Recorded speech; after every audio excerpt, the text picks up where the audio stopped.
এটা কি কোনোভাবে সম্ভব? আমি ভয় না পেয়ে তাকিয়ে থাকতে পারবো? Level 1 football. আমি ভয় পাইনি। লেভেল 2 200 কেজি ওজনের মোটা ভাই। এটা অনেক সহজ। লেভেল 3 ঝুলন্ত বোলিং বল।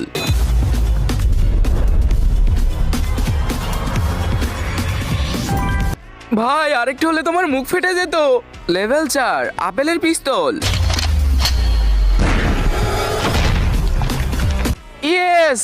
লেভেল অসম্ভব, 2000টি ব্রেক বুলেটপ্রুফ গ্লাসের উপরে পড়বে। আমি কি ভয় না পেয়ে তাকিয়ে থাকতে পারবো? তার আগে এক সাইডে আছে দুধ, অন্য সাইডে আছে মদ। তুমি কি খাবে? যদি তুমি দুধ খাও তাহলে ভিডিওতে লাইক এবং চ্যানেলকে সাবস্ক্রাইব করো। এইভাবে লাইক সাবস্ক্রাইব করে শেয়ার বাটনে টিপ দিলেই তখনই জাদু হবে। একবার যদি না হয় 2বার ট্রাই করো। 3 2 1